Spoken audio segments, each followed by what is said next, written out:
Hi, I'm Adam Yenser, and welcome to the Canceled News, now with menthol.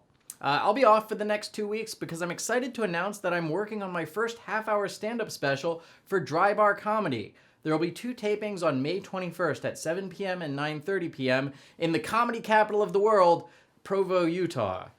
So if you're in the Provo area, get your tickets now at drybarcomedy.com. And please be sure to like and subscribe because while I haven't been canceled, I have found that YouTube is artificially lowering my view count. Last week's episode had 185 views 2 hours after being posted. Then later that night, it hit 210 views. Then the next day, it dropped to 136 views. Then 4 days later, it was at 255 views. Then YouTube changed it to 227 views. Now it's back to 252 views. I can only assume that the real view count, conservatively, is in the millions. Now, I'm not sure why YouTube would target me, but it might be because I make a lot of terrible transgender jokes about Caitlyn Jenner.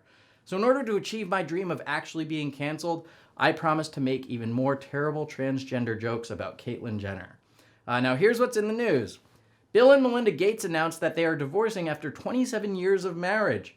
Melinda is now the only person in America that Bill Gates isn't trying to put something inside. Bill is reportedly very depressed about the split and has told friends he only feels like $1 million. It was revealed that Bill Gates had an arrangement with Melinda where once per year he got to spend a weekend with an ex-girlfriend. Basically, whenever Melinda would turn him off, the ex would have to turn him back on again. The Bidens announced that they're planning to get a cat for the White House. Man, Joe better move every 15 minutes so it doesn't start eating his toes. New data shows that every day throughout the month of April, U.S. Border Patrol agents apprehended an average of 6,000 illegal immigrants, or 2 vans full. Which explains why Joe Biden bought thousands of new cages, even though he's only getting 1 new pet. As President Biden prepares to lift sanctions on Iran, Iranian state-run TV aired a video that shows a missile blowing up the U.S. Capitol building. Now, this would obviously be a tragedy. If, God forbid, Iran ever does launch a nuclear missile at the Capitol building, it could kill up to 300 people on board the passenger jet they'll hit by mistake. Archaeologists in Egypt have unearthed tombs that date back before any known pharaohs. Some of the tombs belong to an earlier hunter-gatherer culture, and 1 tomb belongs to Joe Biden's last cat. A flight from Utah to Hawaii landed with an additional passenger after a woman gave birth in flight. The baby was then arrested for coming out without a mask. That would suck for the passenger sitting next to her. You think, oh, thank goodness I didn't get seated next to a crying baby. No, wait, here one comes. In a new interview, California gubernatorial candidate Caitlyn Jenner said that biological males should not be allowed to compete in girls' sports because it's unfair, but added that they should still be allowed to win Glamour magazine's 2015 Woman of the Year. An award-winning British author has predicted that the British royal monarchy will not last beyond Prince William, mostly due to an awardless American actress. Mitt Romney was booed and called a traitor while speaking at a Republican convention in Utah. The Utah convention consisted of 50 Republican men and 476 of their wives. A Zoom meeting of the House Appropriations Subcommittee was interrupted and briefly recessed by audio of the Village Peoples in the Navy. And if there's anyone who knows about appropriation, it's the Village People. Then when the committee reconvened to address the nation's growing homeless problem, someone suggested it'd be fun for them to stay at the YMCA. According to new data, Beijing now has more billionaires than New York City, but New York City still has more Chinese people. Speaking of the Big Apple, full subway service will return to New York City on May 17th. New Yorkers say it'll be nice to go back to catching all the old viruses they used to get.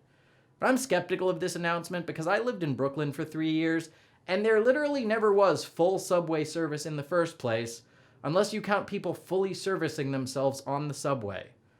A company called Nextile is coming out with a smart shirt that counts your steps like a Fitbit.